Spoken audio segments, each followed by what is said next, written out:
back to another episode of the Zero Empty Spaces podcast, episode 33, with Palm Beach Gardens resident artist Jamal Clark, here from his beautiful space in Shop Legacy Place.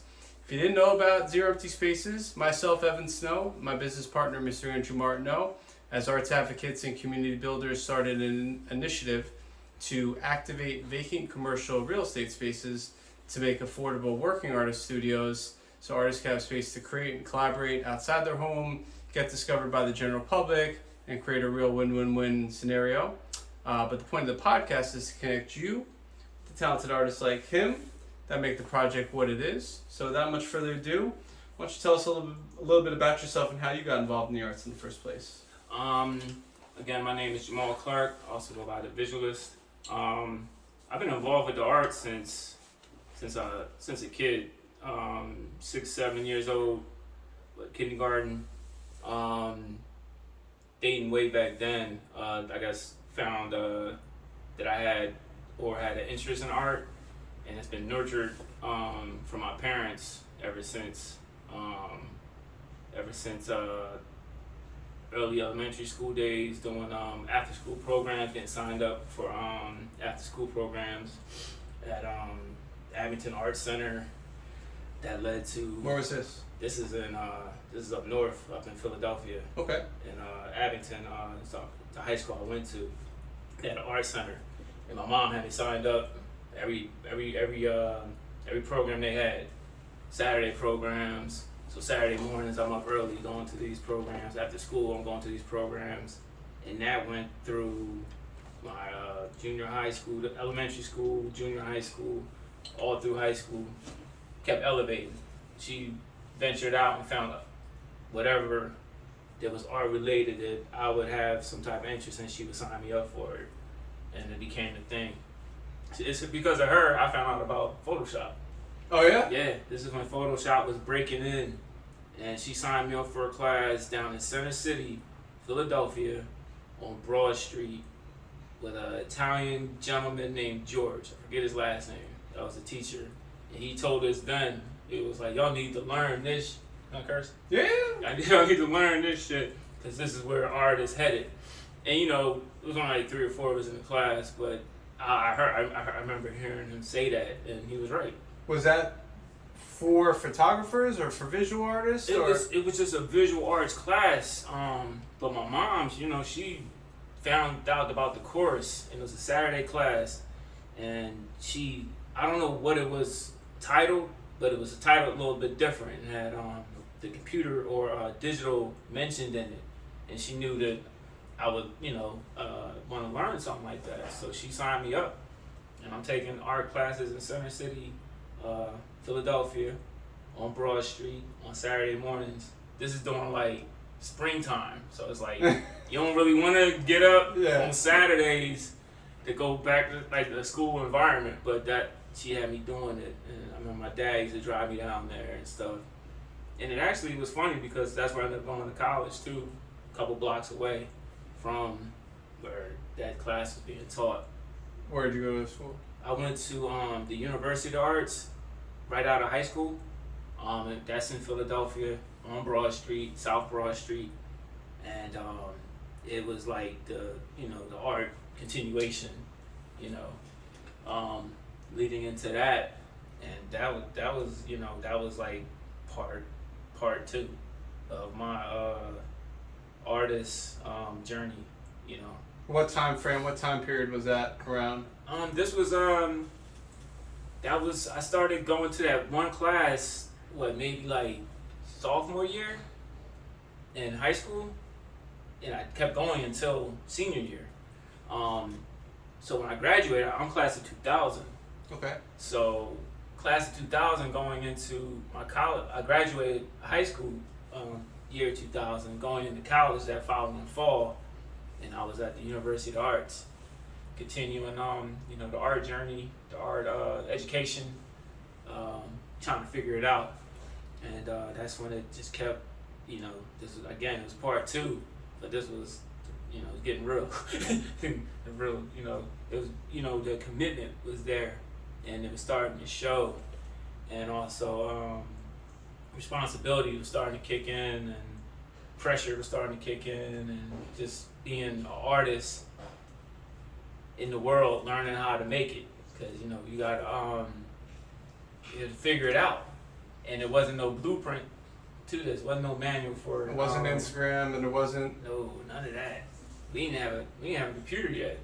You know, ain't have a computer yet. Just learning about the internet. I think America Online was the. Yeah. You know, America, you know, dial up, yeah, all that. That's that era, and you know, we not knowing, you know, definitely not knowing then like what we doing with it now, but then was more. It was still a lot of innocence with it, and it was always fun, but it was becoming more real. I had to make like life decisions, you know, to do art as a profession and figure out how to make it a profession. Because again, there was no manual, there was no blueprint. No one, definitely not in my family, knew. Everybody was supportive, but no one knew like, all right, you know, you definitely gonna make it this way. It was more of you know, it wasn't no shortcuts. It wasn't the typical job industry. Everybody else that I knew that they had already, you know, picked their majors and whatnot. And I'm trying to figure out the art thing, but still confident and at the same time like worry free, because I knew that I was going to do something art related for the rest of my life, and that was it. There was no plan B, even back then, and it was scary, but that opened up these new doors, these new journeys, these new paths, these new being exposed to different types of people, different environments, different cultures, everything. That the floodgates opened up in 2000 for me, art-wise, education and everything. But it was you know, a moment. It became responsibility. This is college. This is the real world. It's the real world. You gotta show up. You gotta be present. You gotta give it your all, day in, day out. And again, we talking South Philly, Center City, living in the dorms, living in Center City, Philadelphia, being an art major, just coming to terms with that, because it got real. Which I understand has not always been the safest neighborhood in the country. And especially not where my dorm was located. My dorm, I'll sum it up. Where my dorm was located, it turned out to be a place where we used to hang out with my father a lot when we were younger. We ride around the city, and you know, turns out that this was a place that he always told us to stay away from. And it turned out to be where my dorm was. Fast forward, you know, a couple years later, I ended up staying in the dorms where my father used to tell me and his other kids, y'all be aware of this area, you know, stay away from here. You know, that dad tone, like, stay out of trouble, don't stay away from this part of the city. And that's where my dorm ended up being. So it was a super duper learning experience. I learned a real lot. world, yeah, life super experience. real world. Yeah, like it was real. Now, on the flip side of that coin, from what I understand, Philadelphia also has a lot of art and also a lot of street art. Yes. Philly. Again, I could thank my mom and my father for always taking us to the Philadelphia Art Museum. There's a number of other art museums in Philadelphia. Academy of Natural Sciences, the Benjamin Franklin Museum. Oh yeah. Just riding around the city. My mom, you know, my dad, they would take us the scenic route every time. You know, let us know where we were and what part of the city. They didn't know nothing about art, but they appreciated and respected. So nice. Naturally for me, it was became my eye candy. When I had to go down to my grandmother's, my dad would ride through, and you know, I'd be, you know, eyes glued to the window to see what would lead to me developing appreciation for graffiti, riding through North Philadelphia, West Philadelphia, and just being exposed. Philadelphia has a very strong mural arts program till this day. They still there's so many murals that are burnt into my memory from seeing them every day, going back and forth to school, and just the city's appreciation for that type of art, and being able to extend it, their respect and how they recruit upcoming artists to be a part of their mural programs. I went to school with a couple of my friends that were part of the program. They took part in laying out these memorable murals that I don't know what number they're up to now, but it's like it's thousands. Yeah, it's up there. I think they're one of the first cities to do the Art in Public Places program, where they took money from new developments and they put it back into the arts. And Philadelphia is actually like a shining example of what you can transform a city into through the arts. And I'm glad that did have the impact on you, and it was able to inspire you, aside from just street art and murals and graffiti as a general. Were there any artists in particular, or movements or crews or collectives that inspired you or had an influence on you and your artwork? Yes. Coming up, there was a lot. I didn't know too many names. Coming up, there were a lot of people or artists that inspired me. I knew personally. I knew them up close and personal. There's a gentleman.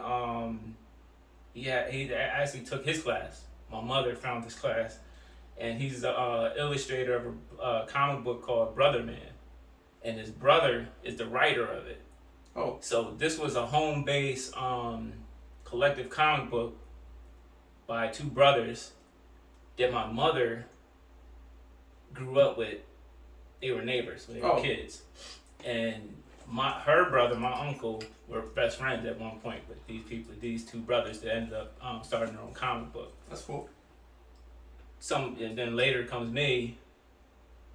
I want to tell you, I learned how to do comic books. She finds a class, and it's him. She signs me up. Again, I'm back in Saturday classes. This is in elementary school or junior high at the time, and I'm being taught by people the Sims that they grew up with. Nice. So they were like early.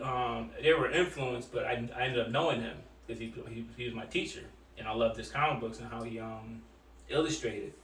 But as far as like other artists, I didn't like really know names until I got older. Sure. There was one. I always tell people this story because it's relevant. When I was in school, we had to go on a field. We always had to go on field trips. In the University of Arts, they would just send us to these places. There were small museums, art museums, whatever. So I remember one field trip I had to go. It was a small museum. I forget the name of it. It's on Broad Street, but they had it was an Andy Warhol exhibit. I knew who Andy was. I knew what he looked like. Wig, white hair, crazy looking, whatever. But I was still sketchy on like what he was responsible for. And it started coming all together being in art school, and we had to go to see this exhibit. So we had to go see this Andy Warhol exhibit, and I walked in, and the first thing I saw was a big print of, it was like a camouflage pattern, but it wasn't, typical colors. It wasn't like greens and browns. It was like blacks, reds, purples, and pinks. And I'm like, what is this? But it looked crazy to me. I like camouflage or whatever. And I found out that it was done by him. So it kind of took me on this trip, like for the rest of the day. And I'm asking like the other classmates there and even the teachers, like, so is he like related? Did he have an influence on the actual development of the camouflage with the army? And it became a question that till this day, I haven't found the 100% answer to. If Andy Warhol has a part in the development of the camouflage, and if they took the idea from him and wrote him out of the whatever, how that works. But that had an imprint on me because I like camouflage, and I think it's one of my favorite things that he contributed or that he's responsible for or played a part in. That's art related. Where was the show? This was at a museum on Broad Street, on North Broad Street. It was around City Hall, but you didn't even know it was there. It's a museum. And big doors, and you don't know until you get there that this is what it's about. It's an art museum. You open up the doors, and it had a small exhibit for him. It only had like 15 of his pieces, but it was small. And I remember that, and that's when my whole I started connecting the dots with who Andy Warhol was early, and then I still didn't learn about Basquiat till years later. But to answer your question, there were early influences. I remember going to the art museum, and you have the certain pieces that are always there. They never move, and they became like embedded in my head. Still don't know who did them. Statues that you see when you go to the art museum in Philadelphia, they just forever. I'll never forget them, but I still don't know who's responsible for creating them. As I got older, I started, noticing the graffiti world and becoming fascinated with that. And then I started liking or following, or at the time trying to gather information of who these guys were, these street crews, these Philly artists, Espo, Cornbread, cats from around my neighborhood that were graffiti writers. And you start putting, pictures with faces, and I was like, I know him. I played basketball with him, That's my older brother's friend. He's a graffiti writer. We put the can in my hand. Stuff like that started developing. And just like realizing, growing into and accepting, or becoming known as an artist. Yourself. Yeah, for yourself and by others. Whether it's family members or like your friends, your peers. I think that elevates you to a different level as well, especially as a kid. To be known as that guy who's nice with the paper and pencil, who can draw, who can make art. And for me, it took me places. It started early for me. I became cool with the local drug dealers, the basketball players, the football players. I was cool with everybody because I was drawing like little things for them in detention or in study hall, And I think that, at that age, that that installs something that you're gonna carry with you forever, and it's gonna, I think it can get you to the next level. For me, it was just talking to real live people that became influences. Talking to people in study hall, talking to other classmates in detention about art. Or for me at the time, it's trading, tag names and sketches with people. I think that just put a battery in your back. Sometimes I look forward to detention just because I knew that I could, I'll be able to work on this, and I'll be able to trade it with them or with her. Because in my school, the girls were artists too. They were graffiti writers. Oh yeah. The girls were nice. At least the girls I knew, they were a force to be reckoned with. And it's to show off. It's funny how something like that can go so far in a positive way. We were just talking about Wynwood and the impact that Wynwood and street art and murals has had on our lives, Dorian's life, everybody's life. Exactly. And we're adults at this point. For me back then, I think that's why I have an appreciation for places like Wynwood, because the way I grew up and the way that I exposed myself to certain types of art, and graffiti being one of them, the way that I was surrounded by it, everybody was doing it at one point in time. In my coming up years, everybody was involved in this type of art form. And good or bad. In the streets where there is street art, and in a place that is really probably one of the meccas of street art. So it's almost like your environment, which thankfully, God bless your folks for helping set you on this path. You literally embrace your environment. I've never had anybody tell me in any of these podcasts that they looked forward to going to detention to trade artwork, Yeah. really, with other people, and it's beautiful to see how it's transformed for you. So now that we've got to hear a little bit about your background, kind of what brought you to this point, can you tell us a little bit about your current style and your current works? Yes, of course. Yeah, all that pretty much got me to where I'm at now. Even during all that detention sketches, being different artists, I was finding influence from wherever I came across. It started varying. It started becoming some things become repetitive.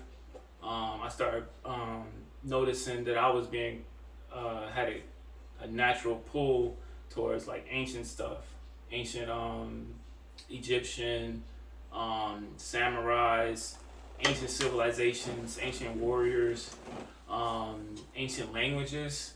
Because any graffiti writer has a love for letters, and you start learning about like Sanskrit, Arabic, all Really? these different types of calligraphy. Yeah.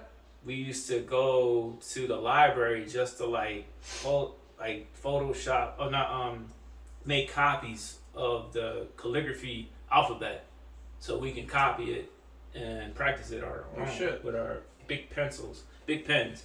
So all those things started becoming like basic ingredients for me. Some were being coming to the surface like more though.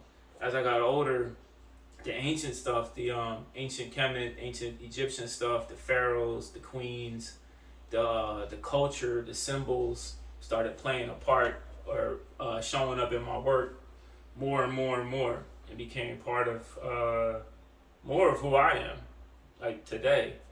But back then, it was it started crafting that my style. My style started, I guess, taking shape. I would say senior high school, leaving high school, going into my college years. That's when a lot of things I'm developing as a person and as an artist, and trying to find meaning to the work that I'm presenting to the world. So I'm actually having to it became like part of my responsibility as an artist and as a person and an educator to educate myself on certain things that I had interest in, which was Egyptian culture, different symbols, old stuff that just stood out to me. I started, going to the library, reading up on different things I had interest in, just to have that depth to it, not to just be into something just because it looked nice. I wanted to know about it, and that carried on. It got heavier and heavier, meaning I got more into it and more serious about it, about my style and what my artwork was starting to represent. And that led into the development of visualist. The word, the title, the meaning, everything started taking shape on its own. Like it was, I guess how it was supposed to play out. Because it got to the point where the word didn't exist when I came. When I developed it, it came in development during my college years, but it's part 2 of my college years. I'm at another school. I'm in another place. I'm in Florida now. So it's That's what brought you down to Florida? School brought me down to Florida. Family brought me down to Florida. But when I left Philly to come to Florida, that's a change. It's an environment change, cultural change. I'm still growing. I'm still a young dude, a young artist. I'm still learning different stuff, but at the same time, my style is being shaped. The type of artist I'm growing into, the type of artist that I'm like indefinitely going to become, pretty much. And a part of that change was becoming the visualist, taking on the name, developing the name, studying what it means to be a visualist, to be the visualist that I wanted to be. Because to me, it was an original word. It was something new that no one ever. It had no definition. I was giving it definition, so I was making sure everything I poured into it was something positive and something that had substance and had meaning to it. And this was becoming me. This was part of myself, Jamal, the visualist chapter being born. So it's like a metamorphosis for me as a person, and definitely as an artist. This was me being reborn as an artist, pretty much. So that took shape, and took the shape it was supposed to, and it became me. The type of art I was doing. I was doing portraits. I was still doing graffiti. I was doing stuff with storytelling, dealing with symbolism, dealing with society, dealing with duality. A lot of my work started having more background to it. A lot of just composing opposites, good and bad, just to be simple. It became the work started, everything started relating to itself pretty much. And it was a growing process for myself, because I had to learn a lot of stuff. I was still learning, and again, I'm in a new environment, new school. That's where I actually came up with visualist. I was just telling this story recently to somebody. My teacher, a professor at the Art Institute, that's the second school I went to. Fort Lauderdale? Yeah, Fort Lauderdale. If not for this particular professor, like, the logo wouldn't have been finalized. He finalized the logo, didn't realize what he was doing. I'm sitting at lunch. It's for not his class, but he was one of my teachers that semester. But we had a class. We had to create a business, create a logo, create a website, all that. And I'm working on the logo. I'm working on my visualist logo, and this gentleman comes up to me. Or actually, he was standing behind me. I'm at lunch in my sketchbook working on this logo. This guy comes up behind me. He's a little older guy, little nutty, but he was cool. He was cool. So he comes up behind me and he's just like, "Oh, that's fucking great. That's fucking great. It's fucking awesome. That is the best fucking logo I've seen in some time." This dude doesn't like anybody's stuff, right? Oh, shit. Yeah. And for him to, one, I didn't know he was standing behind me. Two, to be like that, like belligerent and like, almost drunken, slurred like that, like in the middle of the lunchroom, and it being in relation to my work, you know what I'm saying? Like, I'm like, oh, okay, this guy's, oh, wow, I'm doing something right. Like, this is good. And he just kept saying it. Like, everybody's looking around. They're looking like, damn, what is he doing? And they're coming over and they're like, oh yeah, that's a nice logo. So that's how the visualist logo got like a unofficial official seal of approval from this professor. The same logo. Yeah, same logo. I had the original sketch was in one of my black books, and I was working on it. He came behind me and was like, "That's fucking great. That's fucking great. That's great." It's interesting cause that now that you explain that, because and even that you mentioned Sanskrit, which is, I'm a yogi, so I've learned a little bit about Sanskrit. Okay. And I see a lot of ancient Egyptian influences. I see the Malcolm X pieces. We got an MF Doom, rest in peace, piece over here as well. And it really is starting to all kind of make sense and take form into the artist that you are and artist that you've become over all of these different influences. That have to give a lot of credit to your folks for taken that leap to kind of put you on this path that, I mean, never would have imagined that you'd be making work like this 25 years later, 20 something years later. Yeah. I mean, and even is this one of the decks as part of the project? Yeah, it's one of the decks, yeah. Could you tell them about the project? Absolutely. The deck project came about through Anthony. He told us about it a while ago, and I was like waiting, like, yo, I can't wait to get valet decks. decks. Yeah. Yeah. And then they came and delivered it. You know, all right, cool. Looked at it. You know, what can I put on there? And, to a blank. Yeah, skate deck. It's blank at the time. I'm trying to, think what I should do with it. I wasn't sure I was gonna go like, cartoony graffiti route or something like realistic.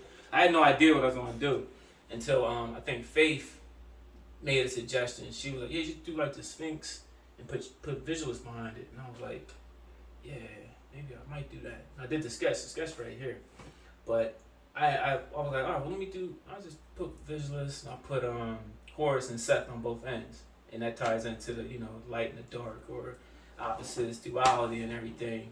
And it's kind of Egyptian influence and everything. And I'll just flip that. I'll just have fun with that. So that's what I ended up doing for this. With your name. Yeah, with in the visualist in the middle. So real readable and bold. And that's what I ended up doing for mine. For my deck. And this is a project to raise money for a good nonprofit. Yes. And I think there's going to be a number of events circled around this project, because we got a good group of artists working on it. Mm-hmm. I just saw Lupe's. Oh my God, crazy! And there's more coming. So I think there, something to be something definitely to check out in the upcoming weeks.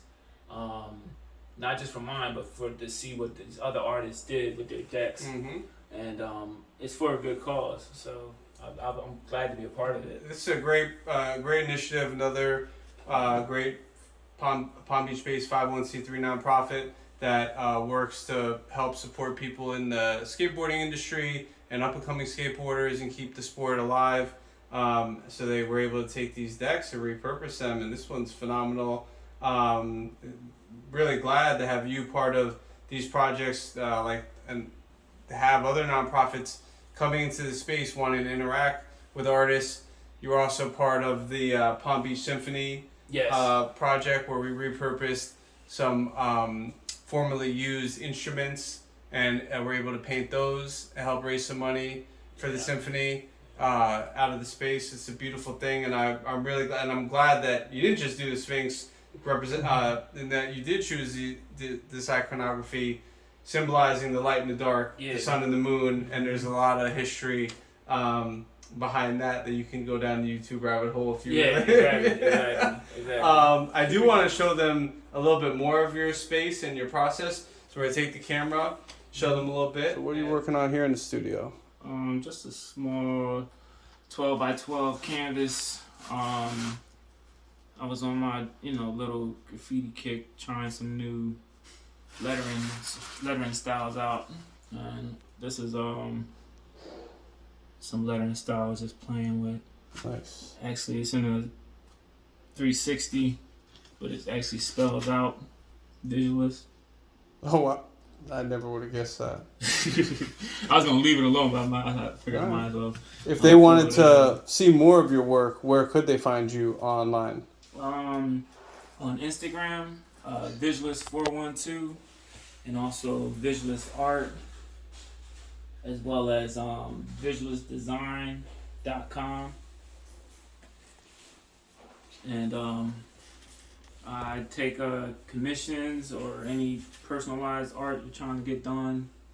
Just send me a DM and we'll work it out. How about if somebody wanted to learn to paint like you? Oh, to learn? Definitely. Reach out. Hit me up. Because I actually want to do a lettering class as well as a photography class. I think we're going to have to make that happen now. Yes. I would really like to see that come into existence. And I think it's something that people would appreciate because the lettering is something, it's a universal translator or use of translation. Amen. They're all using letters. Art is history, art is communication, art is storytelling, art is design, art is interior design. Art could be so many different things for so many people, and we're glad to have you in the space here and glad to help support in any way we can. And hopefully we'll get some new students and new collectors from this. And you guys can come back and check out the deck when everybody has their decks out on display. So stay tuned for more. We're here at Zero Empty Spaces in Palm Beach Gardens and Legacy Place, 11,300 Legacy Ave, Suite 140. And there's a lot of art here. A lot of art. So if you have any questions, don't hesitate to reach out at Zero Empty Spaces. info@zeroemptyspaces.com. We actually just had a space become available here. And you could join Jamal and the rest of the talented artists in the space. Got like 22 artists here. It's crazy. But appreciate you tuning in. And we'll catch you on the next time. Cheers.